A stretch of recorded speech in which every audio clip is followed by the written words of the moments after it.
नमस्कार श्रोते हो. महाभारतातील दुसरी कथा आज आपण वाचनास सुरुवात करत आहोत.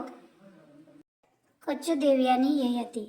अति प्राचीन काळी तिन्ही लोकींचे स्वामित्व मिळवण्यासाठी सूर आणि असुरात घनघोर युद्ध झाले. दोन्ही बाजूस मार्गदर्शन करण्यासाठी नामांकित व्यक्ती होत्या. वेदशास्त्रामध्ये पारंगत असलेले बृहस्पती हे देवांचे मार्गदर्शक होते, तर प्रकांड विद्वान असे शुक्राचार्य असुरांच्या बाजूला होते.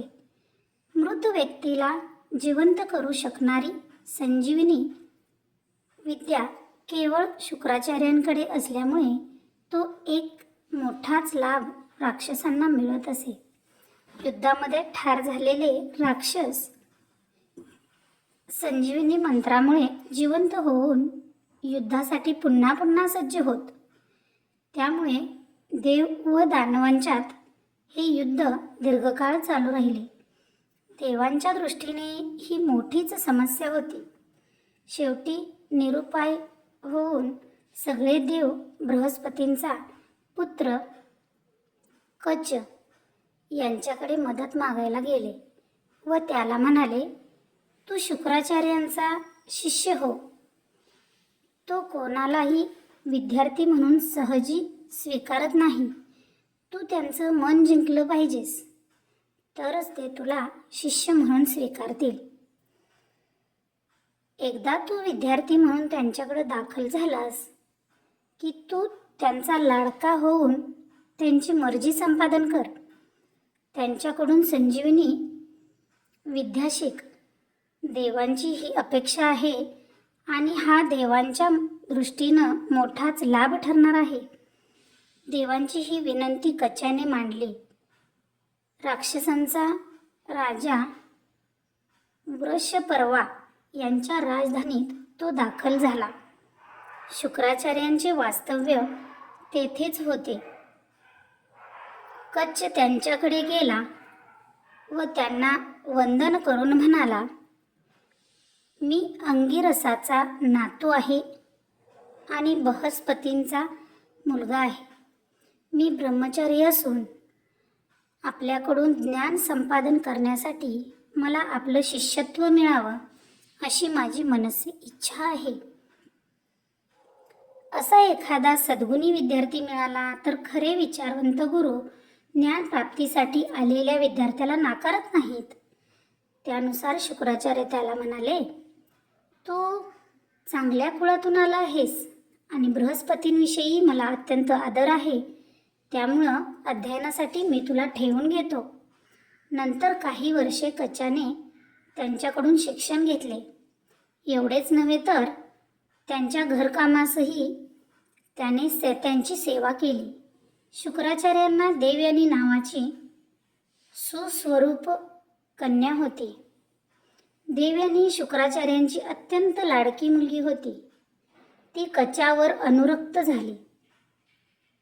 फावल्या वेळी तिच्यासाठी नृत्य गायन करून तिचे मन आणि प्रेम कचाने जिंकले. मात्र आपल्या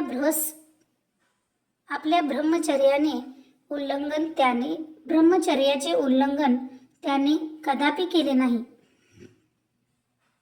असुरांना त्यावेळी कच्छ त्यांच्याकडे आल्याचे समजले.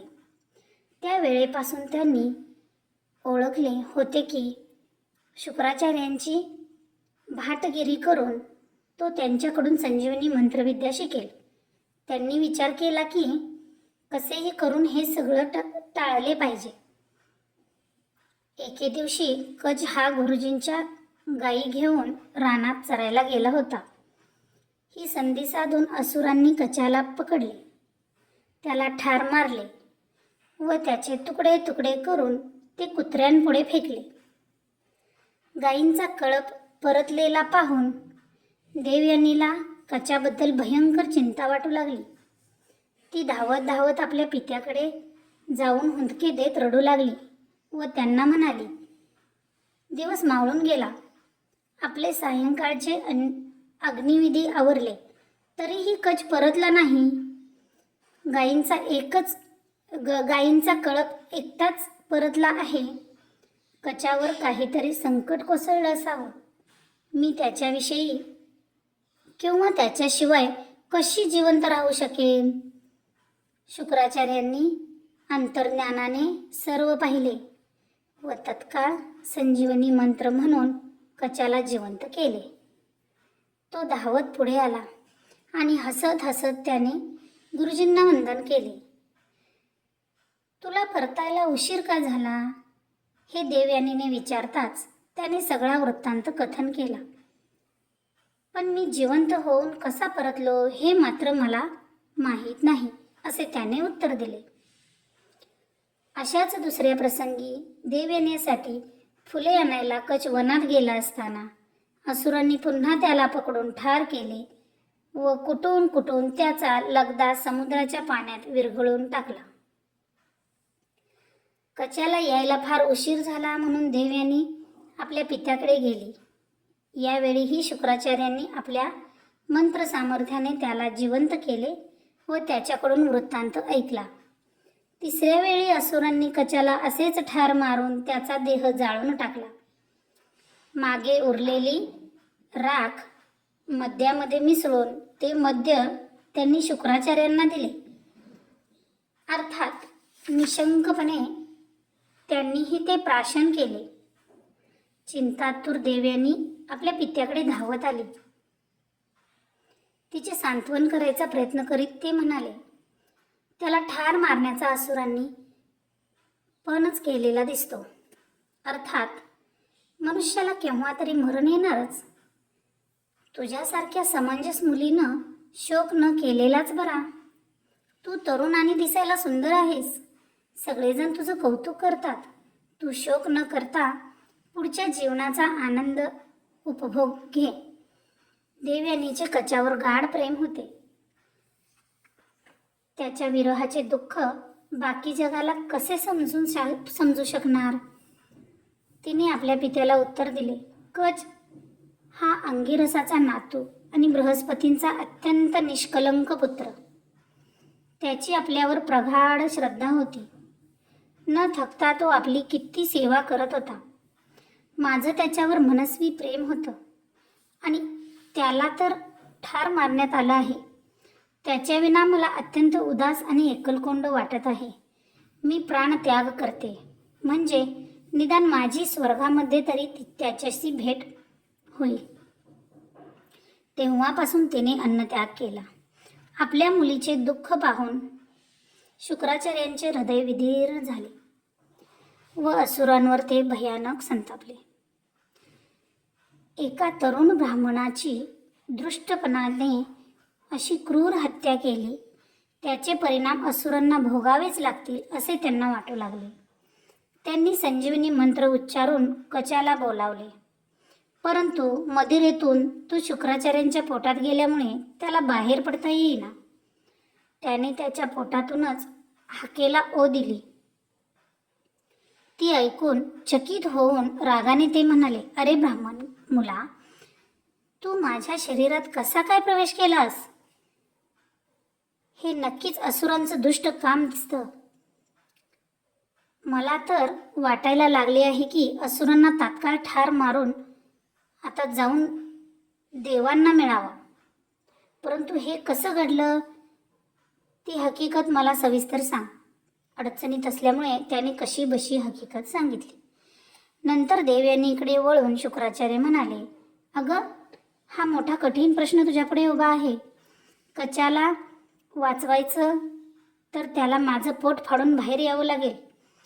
तो वाचेल, पण मग तुला तुझ्या पित्याला मुकावं लागेल. हे ऐकून देवयानी रडू लागली. ती म्हणाली, यापैकी काहीही घडलं तरी ते मला मरण यातना देणारं ठरेल. यातून कसा मार्ग काढायचा हे तात्काळ शुक्राचार्यांच्या लक्षात आले. ते कच्याला उद्देशून म्हणाले, तू माझ्याकडं कोणत्या हेतून आला होतास हे आता माझ्या लक्षात आलं. तुझा हेतू खरोखरीच साध्य झाला आहे. देवयानीसाठी आपण दोघांनीही जिवंत राहणं गरजेचं आहे. त्यासाठी मी तुला संजीवनी मंत्र शिकवला पाहिजे. या मंत्रानं तू माझं पोट फाडून जिवंत होऊन बाहेर येशील आणि त्याच वेळी मी मृत झालेला असेन. नंतर संजीवनी मंत्रानं तू मला जिवंत करायचं, असे सांगून शुक्राचार्यांनी त्याला हा मंत्र शिकवला. पौर्णिमेचा चंद्र ढगातून बाहेर पडावा तसा कच शुक्राचार्यांचे पोट फाडून बाहेर पडला आणि त्या क्षणी शुक्राचार्य मृत होऊन कोसळले. कचानेही नव्याने शिकलेल्या संजीवनी मंत्राने त्यांना जिवंत केले. त्यांना वंदन करून कच म्हणाला, आज्ञेने अशा मला आपण ज्ञान दिलत. आपण मला पित्यासारखे आहात. शिवाय मी आपल्या पोटातून बाहेर पडलो आहे, त्यामुळं आपण मला मातेसमानही आहात. पुढे काही वर्ष शुक्राचार्यांच्या पालकत्वाखाली कचाने शिक्षण घेतले. तो कालावधी संपल्यानंतर गुरुजींचा निरोप घेऊन तो देवलोकी जाण्यासाठी निघाला. त्यावेळी देव यांनी त्याला नम्रतापूर्वक म्हणाली, तुम्ही निघालात खरं, पण आपल्या निष्पाप उमद्या वागणुकीमुळं, आपल्या शिक्षणातून जे नैपुण्य प्राप्त केलं आहे त्यामुळं, आणि आपण थोर कुळात जन्म घेतला आहे त्यामुळं तुम्ही माझं हृदय जिंकून घेतलं आहे. मी अत्यंत हळवेपणी तुमच्यावर दीर्घकाळ प्रेम केलं आहे. मात्र तुमच्या ब्रह्मचर्याचा मी कधीच भंग होऊ दिला नाही. तेव्हा आता तरी माझ्याशी लग्न करून आपण त्याची परतफेड करावी, अशी माझी आपल्याला विनंती आहे. आपण आणि आपले पिताजी बृहस्पती यांच्या थोरपणाला साजेसच माझं कर्तव्य मी पार पाडेन. कचाने उत्तर दिले, तुम्ही माझ्या गुरुजींची अत्यंत निर्लस कन्या आहात. मला तुमच्याबद्दल नेहमीच आदर वाटत आला आहे, पण तुमच्या पिताजींपासूनच मला पुनर्जन्म झाला. म्हणजे मी तुमचा भाऊच झालो. मग बहिणीनं लग्नासाठी भावाकडं विचारणा करणं योग्य होणार नाही. देवयानीने त्याचे हृदय परिवर्तन करण्याचा निष्फळ प्रयत्न केला. आपण माझ्या पिताजींचे नव्हे तर बृहस्पतींचे पुत्र आहात. मी पहिल्यापासून आपल्यावर प्रेम करून मनानं आपल्याला वरलं आहे.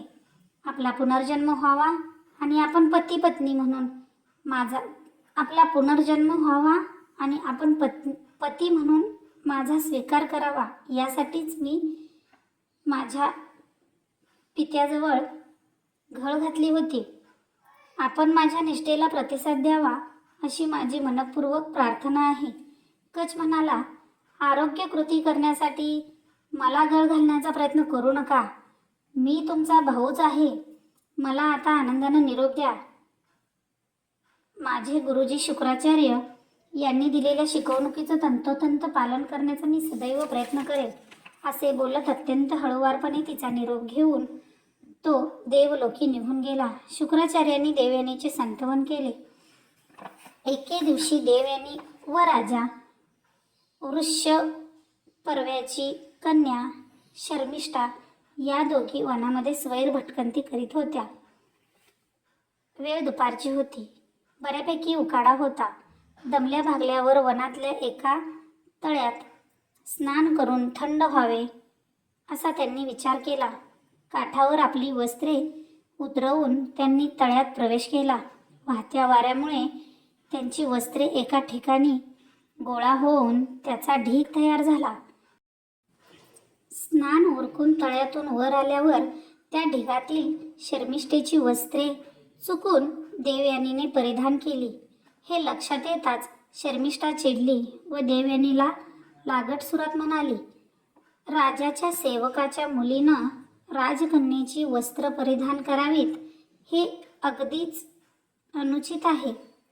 सुरुवातीला चेष्टेच्या सुरात शर्मिष्ठा ही बोलली, तरी हळूहळू तिच्या रागाचा बिंदू चढू लागला व तुच्छतेने ती देवयानीला म्हणाली, माझे पिताजी राजा असल्यामुळं तुझे वडील खूप आदरानं विनयानं वाकून त्यांना नमस्कार करतात.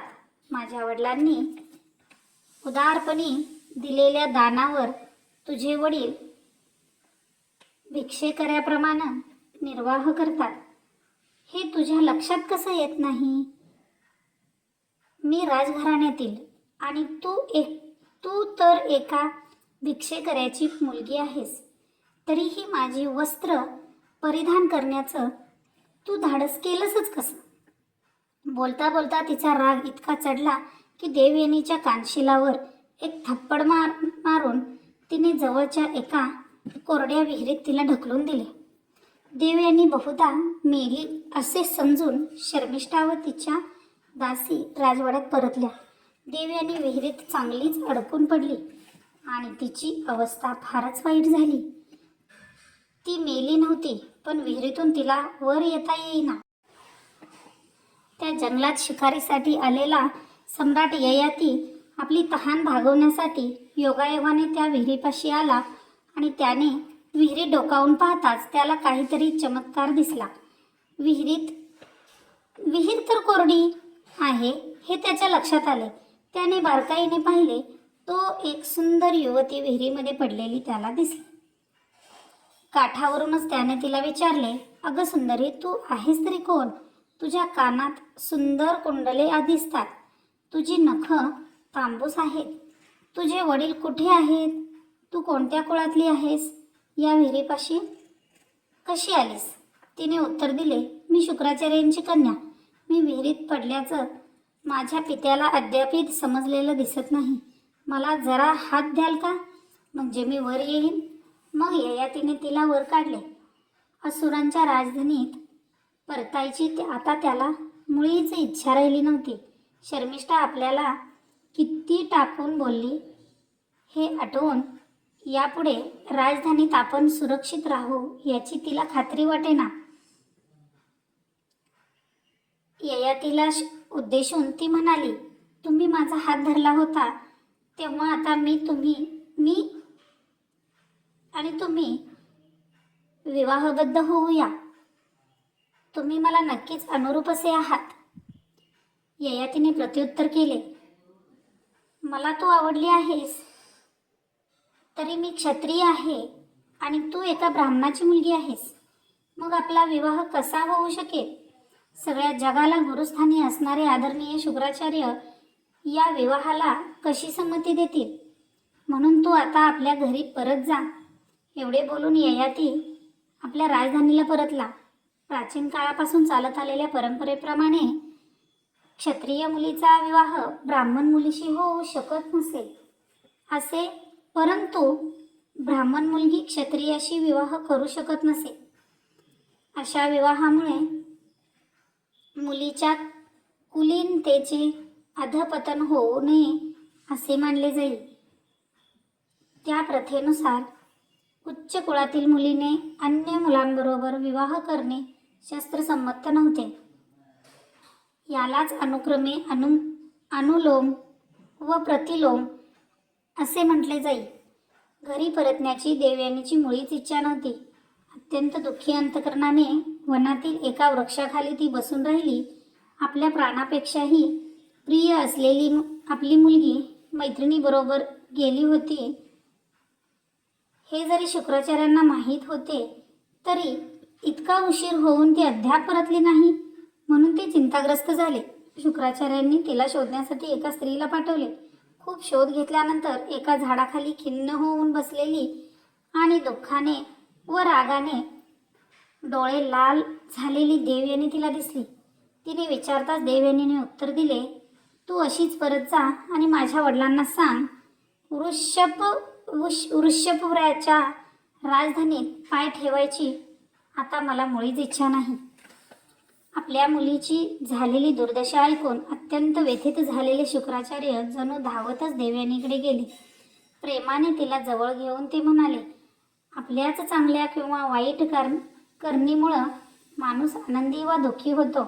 दुसऱ्याच्या सद्गुणांचा किंवा पापाचा आपल्यावर काही परिणाम होण्याचं कारण नाही. सांत्वनाचे 4 शब्द सांगून तिची समजूत काढायचा त्यांनी प्रयत्न केला. त्याला उत्तर दाखल उद्विग्नपणे ती म्हणाली, पिताजी, माझे गुण व अवगुण काही का असेनात ते माझ्यापाशीच राहतील, पण तुम्ही वृषभवर्याची भाटगिरी करून त्याचं गुणगान करता हे त्याच्या कन्येनं शर्मिष्ठेनं मला ऐकवावं हे बरोबर आहे का? केवळ राजाची खुशामत करून भिक्षेवर उपजीविका करणाऱ्या भाटाची मी मुलगी आहे असं तिनं मला हिणवलं आहे. एवढ्यावरच ती थांबली नाही. अत्यंत मगरूर तिरस्कारानं थप्पड मारून तिनं मला शेजारच्या खोल खड्ड्यात ढकलून दिलं. म्हणून तिच्या बापाच्या भूमीवर पाय ठेवायची माझी इच्छा नाही, असे म्हणून ती रडू लागली. शुक्राचार्यांनी स्वतःला सावरले व अभिमानाने ते म्हणाले, अगं देवयानी, तू काही राजाच्या भटाची कन्या नाहीस, तर तुझा पिता राजाची स्तुती करून त्याच्या वेतनावर जगतो हेही खरं नाही. सगळं जग ज्याचा खूप आदर करतं अशा पित्याची तू मुलगी आहेस. या राजासाठी मी काय करतो याची देवांचा राजा इंद्र यालाही कल्पना नाही. राजा वृषपर्वा माझा उपकृत आहे हेही तो जाणतो. खरा मोठा माणूस आत्मस्तुती कधीच करत नाही, म्हणून मी एवढ्यावर थांबतो. स्त्रियांमध्ये तू तर अद्वितीय हिरकणी आहेस. आपल्या कुळाला प्रतिष्ठा मिळवून दिली आहेस, तेव्हा आता धीर धरून आपल्या घरी चल. शुक्राचार्यांनी आपल्या मुखातून आपल्या मुलीच्या निमित्ताने जणू समस्त जगाला उपदेश केला. गाली प्रदान करणाऱ्या आपल्या शेजाऱ्यांशाही जो सहनशीलतेनं राहतो तो सगळं जग जिंकू शकतो. आपल्या रागावर जो नियंत्रण ठेवू शकतो तो एखाद्या कसबी घोडे स्वारासारखा असतो. घोडा खवळलेला असेल तर खरा घोडास्वार त्याला मोकळा सोडून देतो. खवळलेल्या घोड्याचा लगाम तो उगीच खेचून धरत नाही, तोच खरा सारथी असतो. सर्पानं कात टाकावी त्याप्रमाणे जो आपल्या रागाचा सहनशीलतेनं त्याग करतो तोच खरा वीर पुरुष असतो. दुसऱ्यानं कितीही संतावलं तरी जो विचलित होत नाही तोच शेवटी ध्येय गाठू शकतो. ग्रंथामध्ये सांगितलं म्हणून केवळ धार्मिक विधींना अधिक महत्त्व देऊन जो वर्षानुवर्ष देवाला बळी वगैरे देत राहतो त्याच्यापेक्षा आपल्या रागावर नियंत्रण ठेवणारा कितीतरी श्रेष्ठ असतो. भयंकर रागाला थरा देतो तो आपले सेवक, मित्र, बंधू, भाऊ, पत्नी, मुलं बाळ इतकंच काय तर सद्गुण आणि सत्य यांनाच गमावून बसतो. बालबुद्धीनं कुणी उच्चारलेले शब्द शहाणी माणसं मनाला कधीच लावून घेत नाहीत. हे सगळं ऐकल्यावर देवयानी पित्याला नम्रपणे म्हणाली, मी तुमच्या दृष्टीनं मूल असले तरी तुम्ही सांगितलेलं सत्य समजून नये इतकी काही मी लहान नाही. तरी देखील ज्यांच्या अंगी किमान सभ्यता आहे, योग्य वर्तवणूक नाही, अशा लोकात राहणं मला तरी ठीक वाटत नाही. आपल्या कुटुंबाचं जे वाईट चिंतितात अशांच्या वाट्याला शहाण्या माणसानं जाऊ नये. ज्यांची वर्तवणूक चांगली नाही ते कितीही श्रीमंत असोत, ते वास्तविक चांडाळ असतात आणि आपल्या जातकुळीला कलंक लावतात. सद्गुणी माणसानं त्यांच्या जवळपासही राहू नये. वृषपर्व्याची मुलगी मला जे टोचून बोलली आहे त्याचा मला भयंकर राग आला आहे. त्यामुळं माझ्या मनाचा दाह होतो. शस्त्रानं केलेली जखम कधीतरी भरून येईल. भाजल्यामुळं झालेली जखम हळूहळू निवळेल, पण शब्दानं केलेली जखम मात्र आयुष्यभर ठसठसत राहते. नंतर शुक्राचार्य वृषपर्वा राजाकडे गेले.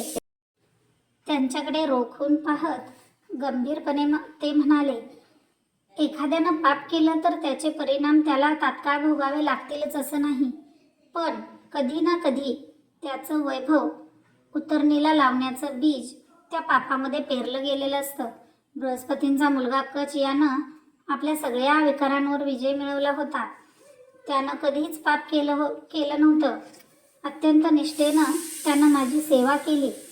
सत्प्रवृत्तीपासून तो कधीच ढळला नाही आणि तरीही तुझ्या सेवकांनी त्याला ठार मारण्याचा प्रयत्न केला, तेही मी सहन केलं. परंतु तुझ्या मुलीनं माझ्या स्वाभिमानी मुलीला उद्देशून अत्यंत अपमानकारक शब्द उच्चारले. एवढेच नव्हे तर तिनं तिला एका विहिरीत ढकलून दिलं. आता ती तुझ्या राज्यात कशी राहील आणि तिला एकटीला सोडून मीही इथं राहू शकणार नाही, म्हणून मी हे राज्य सोडून जातो आहे.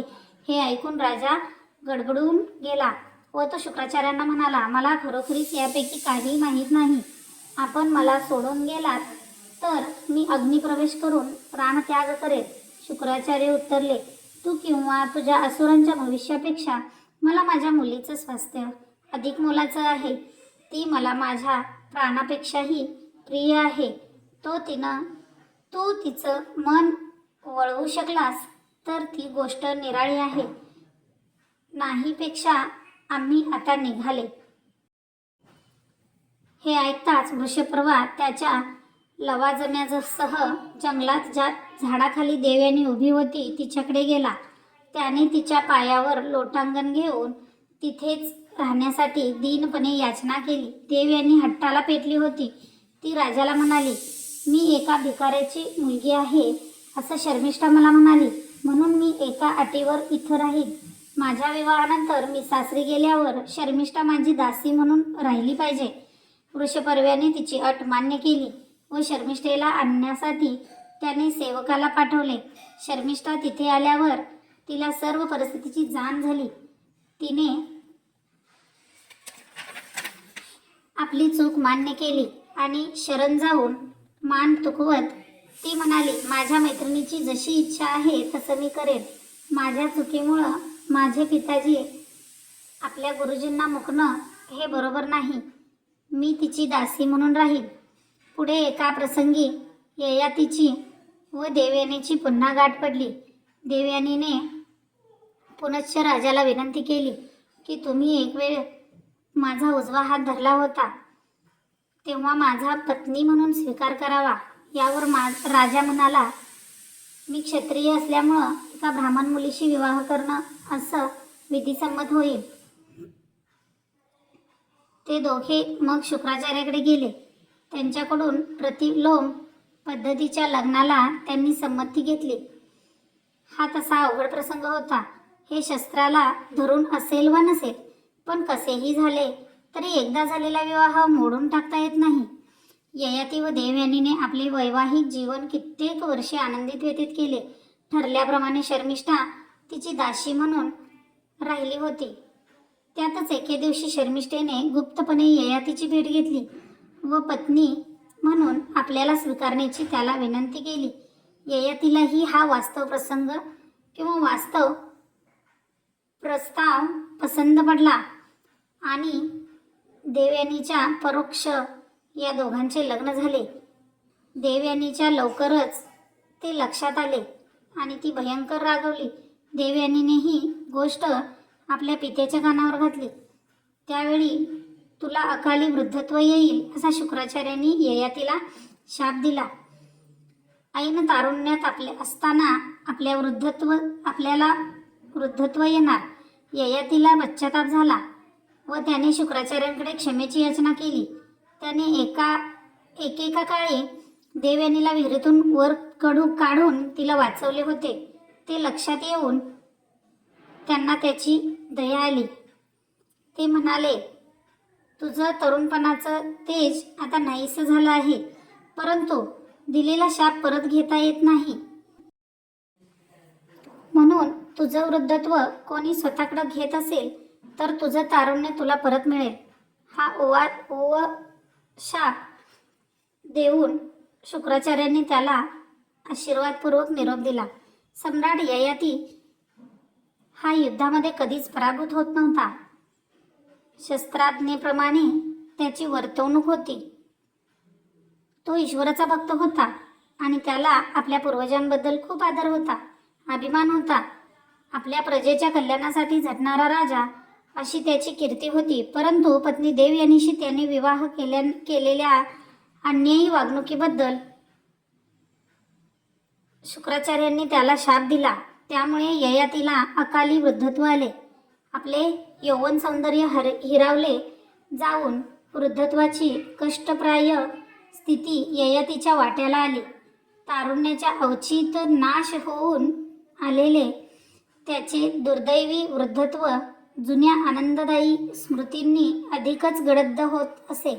ययातीला अवचित वृद्धत्व आले तरी तरुण्यातील विषयाचा आनंद लुटण्यासाठी आसक्ती त्याची पाठ सोडेना. ययातीला अत्यंत सुंदर, सद्गुणी व शूर असे 5 पुत्र होते. ययातीने त्या एकेकाला वेगवेगळ्या वेळी बोलावून घेतले. अत्यंत दीनपणे प्रत्येकाकडे प्रेमाने याचना केली. तुमचे आजोबा शुक्राचार्य यांनी दिलेल्या शापामुळं मला हे वृद्धत्व अवचित आलं आहे. भविष्यामध्ये माझ्यापुढं असं काही वाढून ठेवलं आहे याची काहीच कल्पना नसल्यामुळं आयुष्याचा उपभोग घेण्याची माझी इच्छा अपुरीच राहिली आहे. जीवनामध्ये आनंदाचा मनसोक्त उपभोग घेण्याऐवजी अत्यंत संयमशील असं जीवन मी जगलो. ही माझी मोठी चूक होती. म्हणून तुमच्यापैकी एकानं माझं वृद्धत्व स्वतःकडे घेऊन त्या बदल्यात आपल्याला तारुण्य मला द्यावं, याची पूर्तता जो करेल तोच या राज्याचे स्वामित्व स्वीकारेल. मी तारुण्याचा पुरेपूर उपभोग घेईल. ही विनंती त्याने पहिल्यांदा आपल्या मोठ्या मुलाला केली. त्यावर तो म्हणाला, महाराज, तुमचं म्हातारपण जर मी घेतलं तर सगळ्या स्त्रिया आणि नोकर मला वेड्यात काढतील. म्हणून मी असं काही करणार नाही. माझ्याकडे माझ्या धाकट्या भावावर माझ्या धाकट्या भावावर आपण अधिक प्रेम करता. तुम्ही त्याला विचारा. ययातीने दुसऱ्या मुलास बोलावले, विचारले. त्यावर तो म्हणाला, असं म्हणतात की म्हातारपणी शक्ती सौंदर्य एवढंच नव्हे तर माणसाची बुद्धीही नष्ट होते. तुम्ही म्हणता तसं करण्याची माझ्यात कुवत नाही. तिसरा मुलगा म्हणाला, म्हातारा माणूस घोड्यावर स्वार होऊ शकत नाही किंवा त्याला हत्तीवर बसता येत नाही. त्याला धड शब्दाची उच्चारता येत नाही. तो अडखळतो. म्हणून मी आपल्याला वचन देऊ शकत नाही. आपल्या तिन्ही मुलांच्या उत्तरामुळं विरस झालेला राजा चांगलाच कोपला. चौथा मुलगा तरी आपले ऐकेल या आशेने त्याला विनंती केली, तुझ्या तारुण्याच्या बदल्यात तू माझं वृद्धत्व स्वीकारलंस तर काही दिवसांनी आपण पुन्हा त्याची अदलाबदल करू. ही विनंती त्यानेही स्वीकारली नाही. म्हातारपणी नुसती शारीरिक स्वच्छता राखायची तर दुसऱ्याची मदत घ्यावी लागते. ही तर अगदी केविलवाणी अवस्था आहे. म्हणून तुम्ही जरी मला प्रिय असलात तरी म्हातारपण मी स्वीकारणार नाही, असे त्याने उद्गार काढले. चारही मुलांनी त्याच्या म्हणण्याला प्रतिसाद दिला नाही. त्याबद्दल त्याला वैषम्य वाटले. आता आपला पाचवा मुलगा तर ऐकेल या आशेपोटी त्याने त्याला नम्रपणे तीच विनंती केली. या मुलाने आजपर्यंत त्याचा आज्ञाभंग कधी केला नव्हता. राजा म्हणाला, मला वाचव रे. शुक्राचार्यांनी दिलेल्या शापामुळं मला अकालीच वृद्धत्व आलं आहे. तोंडावर सुरकुत्या पडल्या आहेत. मन आणि शरीर अधिकच कमकुवत झालं आहे. केस पिकले आहेत. हे मला अगदीच सहन होत नाही. वृद्धत्वाचा हा कमकुवतपणा तू थोड्या दिवसांसाठी जरी पत्करलास तर मी जीवनाचा पुरेपूर उपभोग घेऊन तुझं तारुण्य पुन्हा तुला परत करेन. मोठ्या चारही भावांनी केला तसा माझा अपेक्षाभंग निदान तू तरी करू नकोस. दीनपिण्याने पित्याने केलेली विनंती हा पाचव्या मुलाने पुरुने पित्यावरील निष्ठपोटी व प्रेमापोटी स्वीकारली. तो म्हणाला, पिताजी, मी माझं तारुण्य तुम्हाला आनंदानं प्रदान करून वृद्धत्वाच्या दुःखातून आणि राज्यशकट चालवण्याच्या दायित्वातून मुक्त करीत आहे. हे ऐकून ययातीने आपल्या मुलाला स्पर्श करताच ययाती एकदम तरुण दिसू लागला. पुरुने देखील या स्वीकृत वृद्धपणी चांगले राज्य करून दिगंताची कीर्ती मिळवली.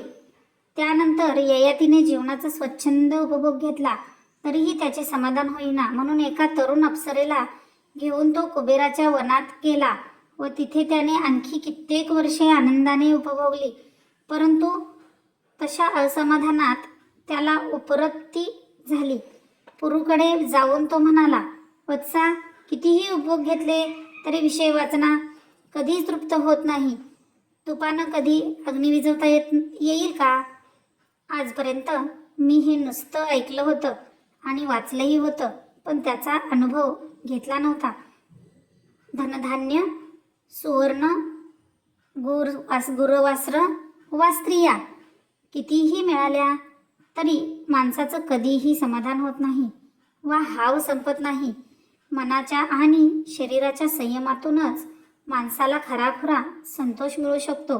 ब्राह्मणांमध्ये हा गुण प्रकर्षाने आढळतो. आता तुझं तारुण्य परत घे. अत्यंत हुशारीनं आणि चांगल्या प्रकारे दीर्घकाळ राज्य कर.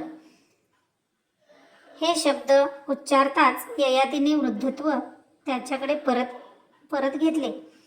मग त्याने पुरूकडे पूर्ववत राज्यकारभार सोपवला व वनवास पत्करला. वनामध्ये त्याने उग्र तप केले आणि अत्यंत संयमाने सर्व काळ व्यतीत करून स्वर्ग प्राप्ती करून घेतली. सोमवंशातील सम्राट ययातीचा कार्यकाल संपल्यानंतर त्याचा पुत्र पुरू हा राजपदावर आला व त्याने राज्य वंश परंपरेने चालत ठेवले. चला तर श्रोते हो, कचदेव आणि ययाती ही कथा इथेच संपन्न झाली आहे. आपण पुन्हा भेटूया पुढच्या एका नवीन कथेमध्ये. तोपर्यंत थँक्यू.